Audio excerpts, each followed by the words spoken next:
commandée par l'atelier 21 qui voulait une exposition en hommage à Mohamed Melihi. Et chose à quoi j'ai répondu bien évidemment oui, mais ce qui comptait pour moi, c'était véritablement de rendre un hommage à toute la pratique plastique de Mohamed Melihi en identifiant plutôt que la forme, en me limitant à la forme qui est récurrente dans son travail, qui est bien évidemment l'onde matricielle, partir de cette forme pour construire un parcours. Donc l'idée, c'était d'identifier les principes agissants dans l'œuvre de Melihi, inviter 21 artistes à suivre une méthodologie qui était en fait ce que j'ai appelé une méthodologie en entonnoir. Je les ai invités, à partir de leur production intégrale ou sélective, d'entrer dans leur matrice et de faire ressortir la donnée fondamentale qui traverse toute leur pratique. Et à partir des propositions que j'ai reçues de ces 21 artistes, j'ai construit mon parcours. Et cette fois, j'ai articulé une pensée en entonnoir inversé. Je suis partie du plus petit vers le plus grand, du signe à la vie, toujours à partir de l'œuvre de Melihi. Donc, qu'est-ce que j'ai articulé? Donc, j'ai articulé une pensée à partir de l'onde matricielle que Melihi a déployée pour construire cette abstraction géométrique qu'on lui connaît, sur le répertoire ornemental qui lui a été fourni par la culture populaire marocaine.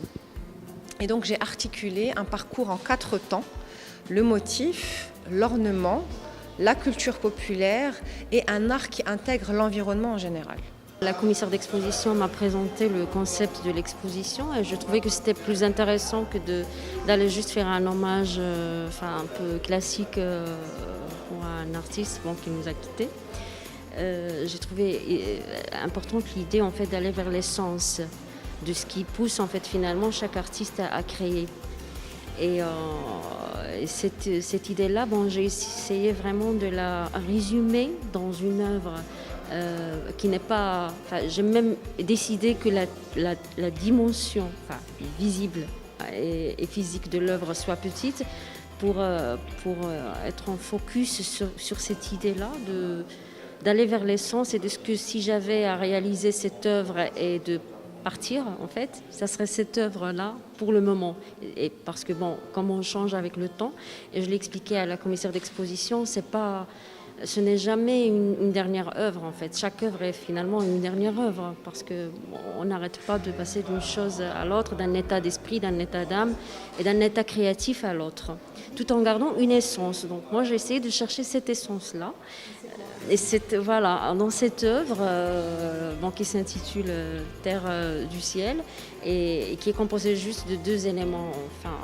C'est des gypsophiles qui sont des boutons de fleurs toutes blancs et des aiguilles. Des aiguilles, en fait, c'est un aspect d'aiguille que j'ai fait faire aussi, d'une dimension un peu exagérée. Et les 2 éléments qui s'unissent en fait finalement et pour créer un seul élément dans lequel il y a ces 2 opposants. Le doux, l'acéré, le piquant.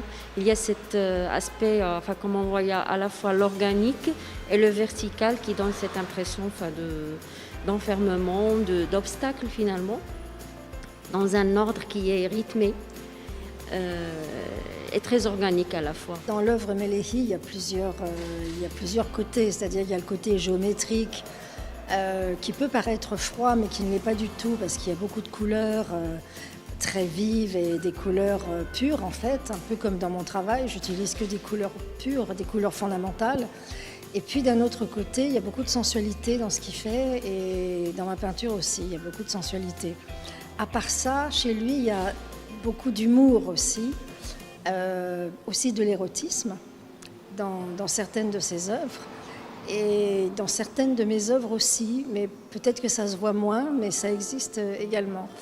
Donc, toutes ces affinités font que j'ai eu envie de montrer cette œuvre-là, qui est une œuvre assez radicale en fait, puisque c'est vraiment un monochrome bleu sur fond blanc.